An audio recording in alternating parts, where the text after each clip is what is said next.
त्यांच्या उपस्थितीमुळे ह्या कार्यक्रमाचं महत्त्व विशेष वाढलेलं आहे.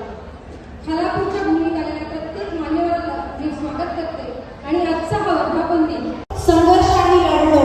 मला अभिमान वाटतो त्या विद्यार्थ्यांचा, मला आनंद वाटतो त्या लाल पावट्याचा आणि धन्यवाद देते मी हर्षवर्धन दादा, त्या लीडर ऑफ ऑपोजिशन ज्यांना काळजी वाटत असेल आणि माझा मुलगा जेन्युअनली आंदोलनाला गेला आणि तिथे पोलीस त्याला लाठीचार्ज करत होती.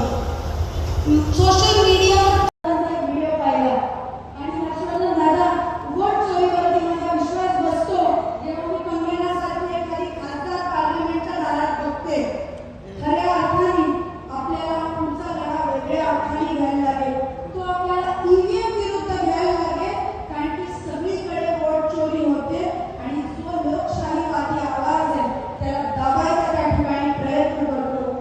मला या ठिकाणी माझ्या शेतकरी कामगार पक्षाच्या सगळ्या बहादर कार्यकर्त्यांना सांगायचंय की जमीन सुपीक आहे, लोक चिडलेली आहे, लोकांमध्ये भाजपाबद्दल भाजपासोबतच्या सगळ्या पक्षांबद्दल प्रचंड राग आहे. ते तुम्हासारख्या लोकांना वेगळे आशेने बघतात, पण नुसतं बघून चालणार नाही. आपल्याला गल्लीमध्ये, बूथमध्ये, आळीमध्ये जाऊन प्रचार करायला लागेल. लोकांना समजून सांगायला लागेल, बाबा 500 रुपयावर मत देऊ नका. ते 500 ने आज मत देशील आणि उद्या घरासमोरच्या खड्ड्यात डांबराचे ते पैसे असतील हो. हे आपल्याला खऱ्या अर्थाने सांगायला लागेल. मी तुम्हाला विश्वास देते की एक काळ येईल की 500 रुपये देणाऱ्याला कोणी मत देणार नाही, त्याच्याकडे चिडीने, त्याच्याकडे रागाने बघितलं जाईल. पुन्हा एकदा मला या ठिकाणी तुम्ही सगळे एवढ्या मोठ्या संख्येत आलात त्याबद्दल आपल्या सगळ्यांचे मनापासून आभार मानायचे. काही माझ्या वडीलधारी बंधू भगिनी समोर उभे आहेत, मी त्यांची माफी मागते. आम्ही 3-4 वेळा तुमच्या वाढवण्याचा प्रयत्न केला, पण तुमचं पावट्यावरचं प्रेम आणि सगळा अभिमान इतका मोठा आहे की आपल्याला एवढा मोठा मंडप सुद्धा पुरत नाहीये. मला खरंच खालापूरच्या सगळ्या कार्यकर्त्यांचा विशेष आभार मानायचे. ज्या पद्धतीने तुम्ही हा कार्यक्रम आयोजित केला सुप्रियाताईंच्या नेतृत्वाखाली, मी सगळ्या त्या खालापूरकरांना लालसलाम करते आणि खरंच रोहित दादा आणि हर्षवर्धन दादा आपल्याला मनापासून आभार मानते. रोहित दादा तुम्हाला बरं नाही विचारून थंडी वाजते, जॅकेट घातलं त्यांनी, पण आता तुम्हाला थंडीवरून चालणार नाही, समोर त्याला बघायचे. तर खरंच तुम्ही इथे आलात, इथे आमचा सन्मान केला, आमच्या पक्षाच्या सन्मानासाठी तुम्ही आला. Thank you very much.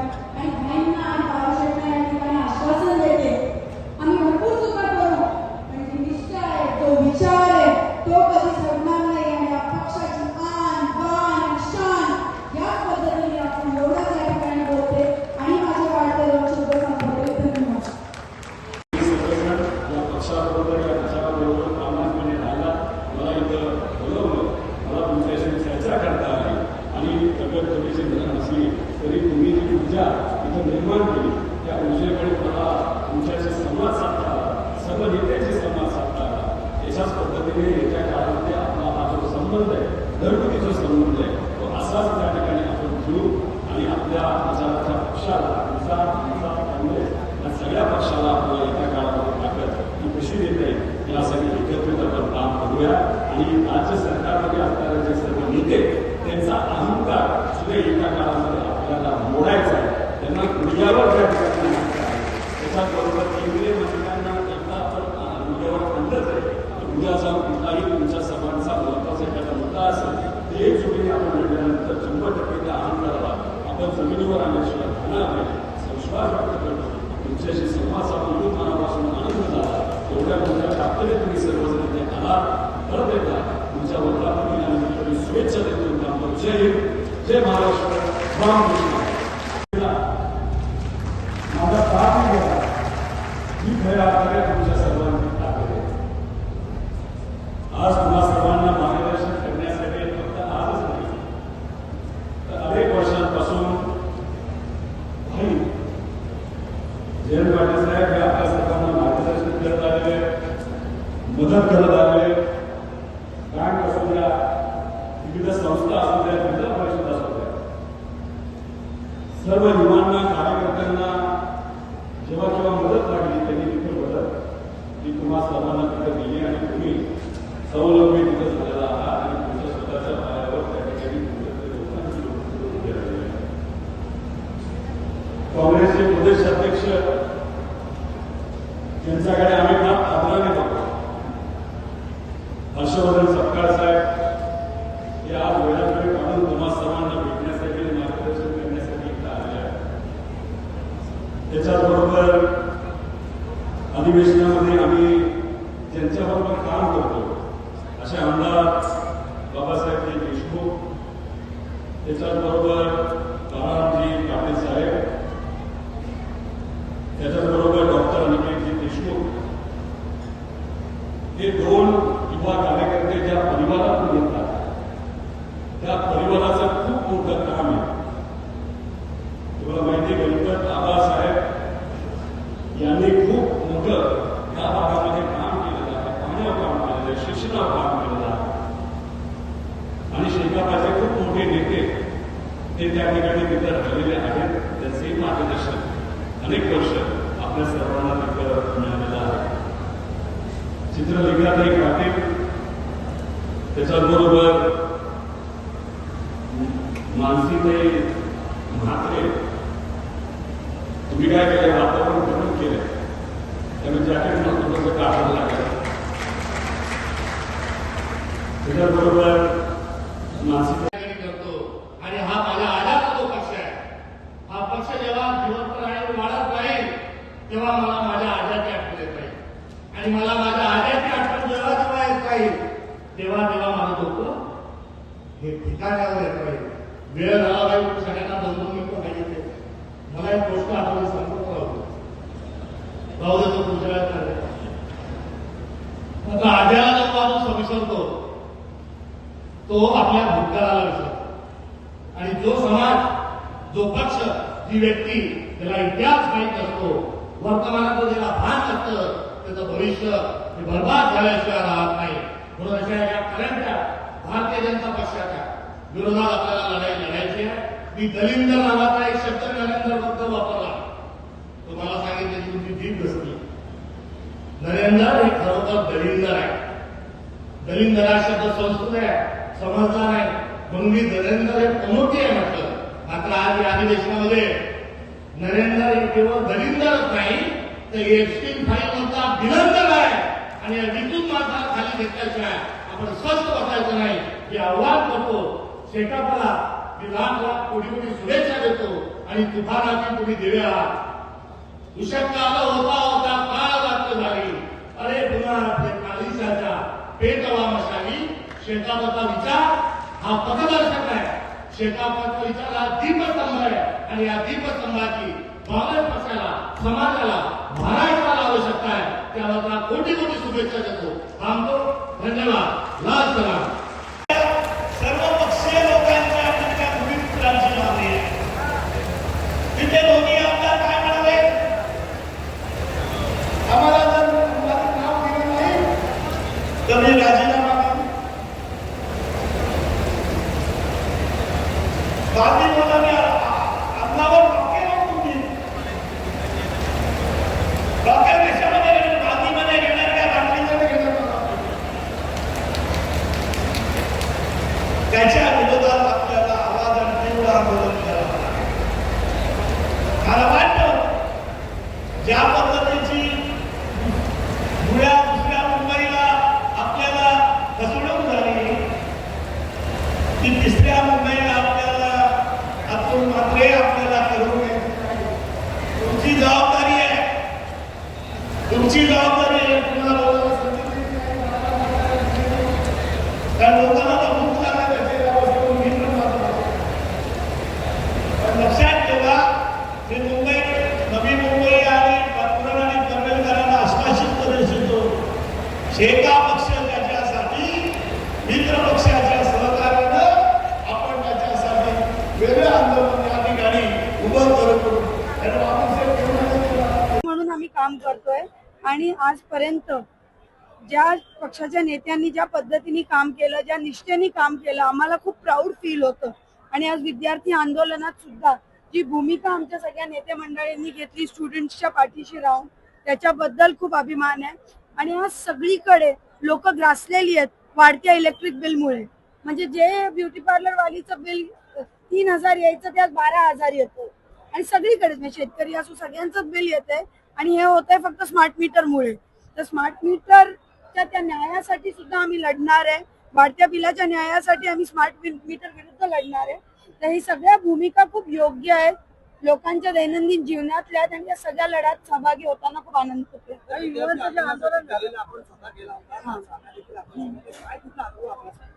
नाही, विद्यार्थी आंदोलन गेल्यावर विद्यार्थी खूप चिडलेले, पण त्यांच्यावर खूप प्रचंड दबाव होता. मी तुम्हाला जुनं सांगत नाही, लेटेस्ट सांगते. आता ज्या पद्धतीचा पोलिसचा क्रॅकडाऊन चालू आहे की प्रत्येक सोशल मीडिया अकाउंटवर जातात, त्यांचे पर्सनल डिटेल्स लीक करतात आणि त्यांना दबाव करतात की तुम्ही हे पोस्ट करू नका, अशी प्रधानमंत्र्यांची माफी मागा, तशी मागा. तुम्ही आज फेर डिसूजा नावाचे पत्रकार आहे, जी फार क्रेडिबल पत्रकार आहे, तिच्या सगळ्या पोस्ट पहा, हे पहा. मला वाटतंय कंटिन्युअस लोकांचा आवाज दाबण्याचं जे काम आहे हे करतायत. म्हणजे आय वोंट बी सरप्राईज उद्या साम्या किंवा माझं अकाउंट हॅक झालं तर. टोटल हेच चालू आहे. म्हणजे साम्या, तू तुझा अनुभव सांग, तुला कसे कलम लावलेले? आम्ही ज्यावेळेस मुंबईमध्ये 20 तारखेला आंदोलन करायचं ठरवलं, त्यावेळेस पोलिसांनी जे ऑर्गनायझर्स होते सगळ्यांना घरापर्यंत जाऊन हाऊस अरेस्ट केलं. आम्हाला 12-12 तास पोलिसांनी ताब्यामध्ये ठेवलं. तर हे नक्कीच महाराष्ट्रामध्ये जे भाजपचं देवेंद्र फडणवीसांचं सरकार आहे त्यांना नको होतं की विद्यार्थ्यांनी रस्त्यावर येऊन आंदोलन करावं आणि पोलिसांचं दबाव तंत्र त्यांनी वापरला. आम्ही विद्यार्थी आहोत आणि आमच्यावरती कलम लावली, तुम्ही आम्हाला गुन्हेगार ठरवलं, मग आम्ही दहशतवादी आहोत का या देशातले? की त्यांच्यासारखं लाठीचार्ज दिल्लीत केला आणि मुंबईत पण तेच बघायला मिळालं. नाही, मला हे सांगायचंय की साम्यासारखी मुलगी, एक हिंदू मुलगी, 10वीत बोर्डात आलेली, 12वीत बोर्डात आलेली मुलगी, वडिलांनी अख्खं आयुष्य वेचलं धारावीच्या चळवळीसाठी, एक नॉर्मल बिल्डर कुटुंबातली मुलगी, तिच्यावर या पद्धतीचे तुम्ही क्रिमिनल ऑफेन्सेसचे कलम लावतात. अजून पण ते फुल्ली क्लिअर नाहीयेत. आता नोटिफिकेशन आलंय की ते सगळे काढणार आहेत. पण मला विचार हा येतो की जर एका एज्युकेटेड एवढ्या नॉन मुलीवरती असं करतात तर सर्वसामान्य अशा किती स्टोरीज आहेत. मी तुम्हाला सांगते, मी जेव्हा घरी माझ्या नाशिकला माहेरी बसलेले तेव्हा 2 मुलं नुसती रडत आली आम्हाला बघून आणि तुमच्याच एका चॅनलनी नंतर त्यांची स्टोरी रन केली. ती रडत होती. आम्ही म्हटलं काय झालं, तर म्हणजे आमच्या 3ऱ्या भावाने नीट पेपरमध्ये सुसाईड केलं. आणि मी इतकी हतबल होते, मी सुद्धा त्यांच्यासोबत रडायला लागले. म्हणजे काय उत्तर द्यायचं? असे लाखो करोडो मुलं आहेत की आज जे सफर करतायत. आमचा प्रामाणिक प्रयत्न आहे पक्ष म्हणून त्यांच्या पाठीशी उभं राहणं, त्यांचा आवाज बनून राहणं, वेळ पडल्यास आक्रमक होऊन त्यांच्यासाठी लढणं, हा आमचा प्रामाणिक प्रयत्न आहे.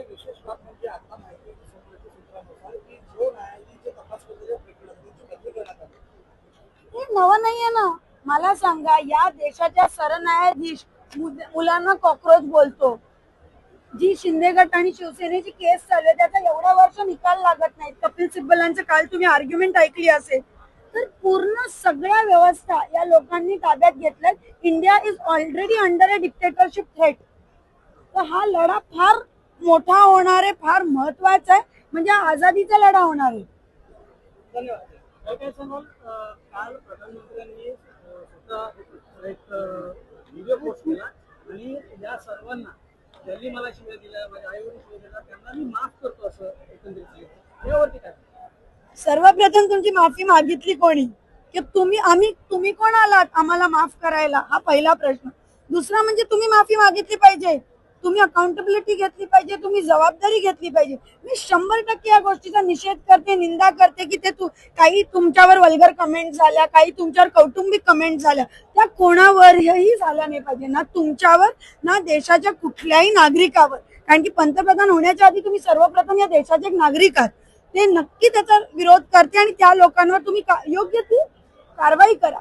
पण तुम्ही कोण आलात माफी देणारे आणि हे करणारे? तुम्ही स्वतःला नॉन बायोलॉजिकल म्हणता, गॉड सारखं पोर्ट्रे करता. ही पिढी एवढी मूर्ख नाहीये. तुम्ही एक लोकप्रतिनिधी आहात, तुम्ही अकाउंटेबल होतात. म्हणजे असं नाहीये की पूर्वी आंदोलनं झाली नाही. आम्ही सुद्धा आदिवासींच्या मार्च मध्ये चाललो तेव्हा पोलीस सोबत चालायचे. आम्ही सोबत भाकरी सुकट खाल्लेले, तुम्हीच व्हिज्युअल्स दाखवलेले आहेत. किती वेळा आम्ही, आणि पोलीस सांगायची बाबा ट्रॅफिक आला आता बाजूला जा. पण ही कोणती पद्धत झाली? काय केलं असतं त्या विद्यार्थ्यांनी? त्या विद्यार्थ्यांनी फक्त संसदेपर्यंत चालले असते ना. अँटी सोशल एलिमेंट्स आणि दगडा बिगडा कंट्रोल करण्याची जबाबदारी तुमची होती. आता प्रधानमंत्र्यांचं काय झालंय माहितीये का? भरपूर PR एजन्सीज लावल्या असतील. या PR चा खर्च आपल्याच टॅक्सच्या पैशातनं चालू असेल आणि now he is trying too hard basically to cover up आणि लुक गुड. जसं पूर्वी हिंदू मुस्लिम करून मतं मागितली, आता जनरेशन डिवाइड करून मतं मागण्याचा प्रयत्न आहे. पण मी एक आई आहे, मी पुढच्या पिढीची आहे, जेनझी मध्ये नाहीये मी, ही जेनझी मध्ये नाहीये. पण मी सांगते आमच्यासारख्या आयांना सुद्धा सगळं कळतं की तिथे 16 आणि 17 वर्षाच्या पोरांना तुम्ही मारत होते, 12 वर्षाच्या पोरींचे तुम्ही ड्रेस फाडत होते. तुमची जबाबदारी नव्हती, तिथे समोर दिल्लीत तुम्ही बसलेले होते. तुम्हाला मला विनंती करायची विथ ड्यू रिस्पेक्ट, तुम्ही व्हिडिओ बनवू नका. तुम्ही पार्लमेंट मध्ये जाऊन उत्तरं द्या, चर्चा करा, सोल्युशन शोधा. झालेला आहे. आपण विरोधकांवरती सडकून टीका केलेली आहे. काय सांगाल एकंदरीत त्याच्यावर? परंपरेने गेली 79 वर्ष आम्ही या ठिकाणी एकत्र जमतो. यातले सर्व कार्यकर्ते ज्याप्रमाणे पंढरीला वारकरी जातात त्याप्रमाणे या ठिकाणी येत असतात, स्वतःच्या खर्चानं स्वतःप्रमाणे. आणि तिथल्या ज्या ठिकाणी हा मेळावा होतो त्या ठिकाणी सर्व त्यांची राहण्याची खाण्याची व्यवस्था ही तिथलं तालुक्याचं युनिट आमचं करतं. आज आलिशान अशी या ठिकाणी व्यवस्था खालापूर युनिटनी केली आणि त्यामुळे मी आनंदित आहे. दुसरं म्हणजे आजचा मेळावा हा दिल्लीच्या राजकारणानंतर जे आंदोलन तरुणांनी या देशातल्या केलं, प्रत्येक राज्यातला तरुण हा त्या ठिकाणी हजर राहिला आणि त्याने त्याप्रमाणे केंद्र सरकारच्या मस्तीमध्ये जे सरकार 12 वर्ष होतं त्याला नमवण्याचं काम या छोट्या 15 वर्षापासून 25 वर्षाच्या मुलाने केलं. त्या आनंदामध्ये आम्ही आज वर्धापन दिन साजरा केलेला आहे. ज्या आज प्रत्येक तुमच्या घराचं लाईट बिल किती येत होतं, लाईट बिलच्या विरोधात आम्ही मोठ्या प्रमाणात या ठिकाणी आंदोलन करायला मागतो. हे लावण्याचे काम चालू आहे.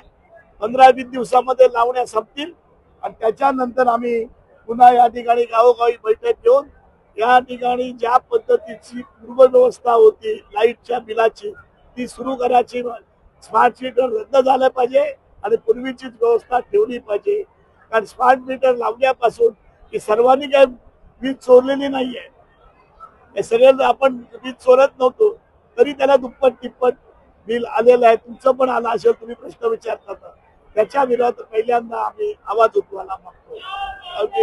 आणि या ठिकाणी दुसरी एक गोष्ट आहे की जे काँग्रेसच्या अध्यक्षांनी आहे ते सांगितलं आणि काँग्रेसच्या अध्यक्षांनी जे आश्वासित केलं शेका पक्षाला त्याबद्दल मी त्याला धन्यवाद देतो. आणि इंडिया आघाडी अबाधित राहील.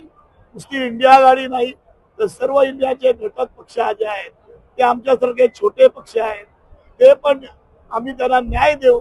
आम्ही थोडा त्याग करू पण तुम्हाला ज्या तुमचा वाटा जास्त ठेवू, ही पण भूमिका त्यांनी आज मांडल्याबद्दल एक वेगळा उत्साह आज या ठिकाणी शेका पक्षाच्या कार्यकर्त्यांमध्ये दिसतो.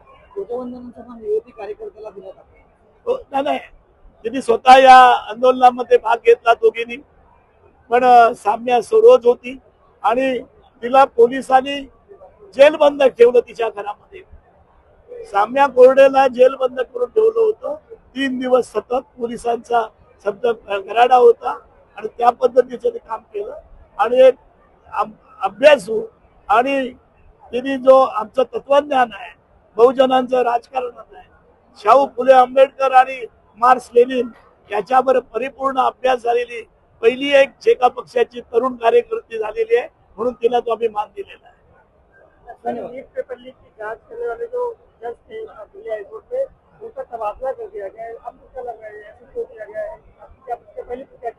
मेरे को अभी तक उसका आइडिया पूरा नहीं है, लेकिन मेरे को लगता है कि वो सब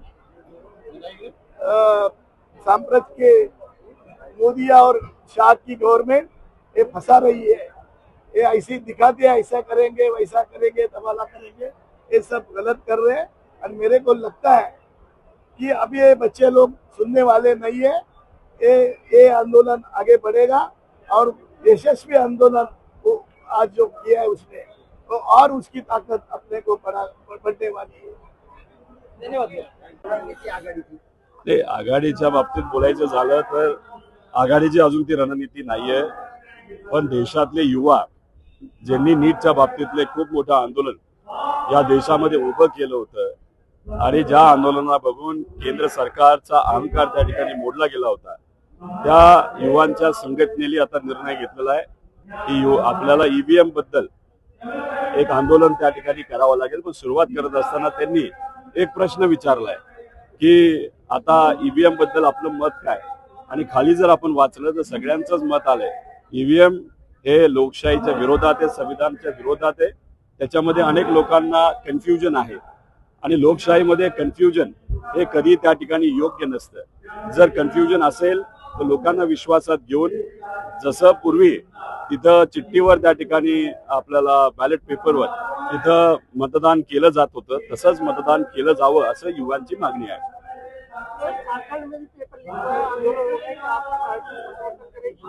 नहीं, एक तो महाराष्ट्र में भी एमपीएससी हो या उसके साथ सीईटी हो, उसके बारे में भी यहाँ पे पेपर फूटा है, ये सिद्ध हुआ है. अभी उसके लिए हम वहाँ पे लड़ रहे हैं. तो इसीलिए ये जो एमपीएससी हो या गवर्नमेंट की एग्जाम्स का पेपर हो या सीईटी का पेपर हो, वो अगर वहाँ पे लीक होता है तो वो जो कॉमन मैन होता है, उनके जो बच्चे होते हैं, उनको वहाँ पे तकलीफ होती है. जो पैसा जिसके पास है उसको ही वहाँ पे अच्छे मार्क्स आते हैं. अभी एमएससीईटी में अगर आप देखो तो इसके पहले 11th और 12th में बच्चों को जो वहाँ पे मार्क्स आए थे वो करीबन 90% के आगे होते थे और उनको सीईटी में वहाँ पे ऑलमोस्ट 100% मिलता था. लेकिन लास्ट 3 सालों में अगर वहाँ पे आप देखो तो जो 90% मार्क्स 11th और 12th में जो बच्चों को मिलते थे वो अभी कम होते हुए 40% तक वहाँ पे आए हैं. जो अभी 10th, 11th और 12th में अगर उनको 40% वहाँ पे मार्क्स मिलते हैं और सीईटी में उनको अगर 100% मिलता है तो डेफिनेटली कहाँ ना कहाँ तो भी कुछ ना कुछ तो गलत सीईटी में हो रहा है. वहाँ पे करीबन 10-12 लाख विद्यार्थी वहाँ पे एग्जाम देते हैं. उनका जो ड्रीम होता है या उनको जो अच्छे कॉलेज में जाने का इच्छा होती है वो वहाँ पे पैसा और भ्रष्टाचार आने के कारण वहाँ पे सिर्फ पैसा वालों का वहाँ पे अच्छा हो रहा है, लेकिन नॉर्मल लोग कॉमन मैन का वहाँ पे नुकसान हो रहा है. दादा, काँग्रेस जैसे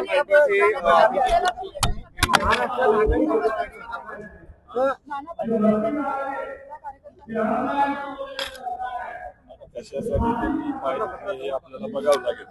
आज कधी आपण जेव्हा काम करत असतो तेव्हा सिस्टमच्या वर नाही तर कार्यकर्त्यांच्या वर कधी त्या ठिकाणी आपण नसतो. त्याच्या मागे काय भूमिका होती, युवांनी का, कार्यकर्त्यांनी का त्यांचे पाय दुखले हे मला तरी सांगता येणार नाही. थोडंसं समजून घ्यावं लागेल, मग त्याच्याबद्दल मी टिप्पणी करू शकतो. धनंजय मुंडे यांनी कमबॅक बद्दल विश्वास दाखवला. त्यांना कमबॅक करायचं पण लोक त्यांना कमबॅक करून देणार नाही. अभी काँग्रेस माफ करा याची अभिजित टिपके यांची अभिजित टिपके यांची भेट घेतली, बच्चू कडूंनी संजय शिरसाट यांनी भेट घेतली, त्यावरून आता महायुतीत एक नाराजी झालेली आहे. आता खरंच ते स्वतःच्या डोक्याने तिथे गेले होते का एकनाथ शिंदे साहेबांनी त्यांना पाठवलं होतं नंतर नाराजगी व्यक्त केली हे आपल्याला तरी तिथे सांगता येणार नाही. तर राहिला प्रश्न अभिजित टिपकेंचा, ते न महायुतीच्या कुठल्या पक्षामध्ये न भाजपमध्ये त्या ठिकाणी जाणार आहे. त्यामुळे काही कितीही प्रयत्न केला तर ते त्या महायुतीच्या विचाराबरोबर तिथं काम करतील असं मला तरी वाटतं.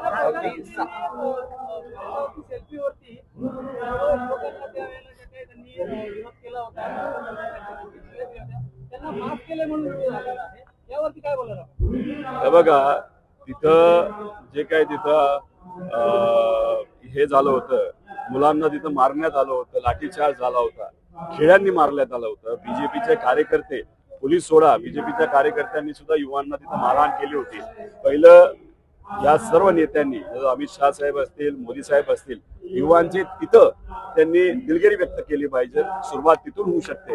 फक्त सोशल मीडियावर एखादी रील चालावी म्हणून त्यांनी तिथं एखादी भावना व्यक्त केली असेल तर हे तुम्ही जर बघितलं असेल, युवांनी त्यांना परत एकदा सोशल मीडियावर तिथं ट्रोल केलं. पंतप्रधान रीलच्या माध्यमातून बोलतायत, कधी पत्रकार परिषद घेतली नव्हती, आता रीलच्या माध्यमातून संबोधित करतायत. काय सांगाल? आमचा पत्रकारांवर विश्वास आहे, आमचा लोकशाहीवर विश्वास आहे त्यांचा तसा रीलवर विश्वास आहे. पण रीलवर ते अवलंबून असल्यामुळे तुम्ही जर बघितलं असेल त्यांना ट्रोल पण रीलच्या माध्यमातून खूप मोठ्या प्रमाणात केलं. पूर्वी मनमोहन सिंग साहेब हे तिथं पत्रकारांना सातत्याने भेटत असत. जेव्हा भारताच्या बाहेर प्रवास करत असत तेव्हा पत्रकारांना ते स्वतःच्या विमानामध्ये तिथे घेऊन जात होते. आणि मग काय झालं, कसं झालं, काय या देशामध्ये आपण करणार आहोत, कसा फायदा आपल्याला देशाला त्या दुसऱ्या देशाकडनं होणार आहे, याचा संवाद हा आधीच्या पंतप्रधानांचा आणि पत्रकारांचा होता. पण आत्ताचे पंतप्रधान पत्रकारांची न बोलता रीलवर बोलतात, हे मात्र दुर्दैवी आहे. केंद्र शिक्षण मंत्री हे देवेंद्र फडणवीस होतील आणि त्याचबरोबर हे पंतप्रधान नरेंद्र मोदी आणि फडणवीसांना देखील माहिती आहे, असं थेट सामना आग्रलेखातून करण्यात आलं. मला वाटत नाही फायनान्स मंत्रालय हे कदाचित तिथं आपल्या महाराष्ट्राच्या मुख्यमंत्री साहेबांना पाहिजे असावं, पण त्यांना तिथं मिळालं नाही का त्यांनी त्याला नकार दिला हे आम्हाला तरी सांगता येणार नाही. पण काही ना काहीतरी मुवमेंट दिल्लीमध्ये आपल्या महाराष्ट्राच्या मुख्यमंत्र्यांची आणि तिथे असणाऱ्या नेत्यांनी त्यांना तिथं विनंती केली की तुम्हाला दिल्लीमध्ये यावं लागेल. सामनामध्ये असं देखील लिहिलंय की राज्यात त्यांचा आवडता मुख्यमंत्री होईल, म्हणजे फडणवीस यांचा आवडता मुख्यमंत्री असं देखील लिहिलंय. मला असं वाटतं की त्यांचा आवडता होईल का अमित शहा साहेबांचा होईल ते नंतरच आपल्या सगळ्यांना कळेल. दादा, शेकाप डावी इंडिया आघाडी सोबत राज्यात आहे, तर केंद्रात आणि राज्यात सर्व डावी आघाडी ही इंडिया आघाडी सोबत असणार आहे का? पूर्वी वाटतात याच्या आधी राहिलेले आहेत, याच्या पुढेही राहतील असं विश्वास आहे. जंतर मंतर ज्या ठिकाणी आंदोलन पार पडलं हे देशविरोधी आंदोलन होतं असं RSSचे वरिष्ठ नेते त्यांचं म्हणणं आहे. आता मग तुम्ही घाबरला कशाला या युवांना? मोठ्या प्रमाणात हे युवा रस्त्यावर आले आणि तुम्ही घाबरला, तुम्ही बॅकफुटवर गेला.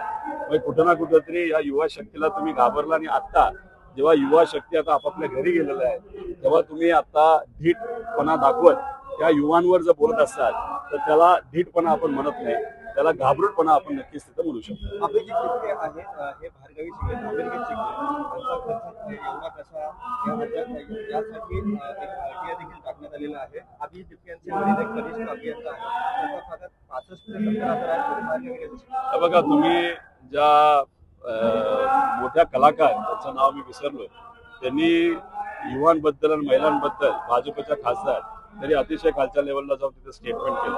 आणि ते बोलत असताना काय बोलतात की हे जे काही मॉडर्न आणि वेस्टर्न हा जो विचार आहे तो देशासाठी योग्य नाही.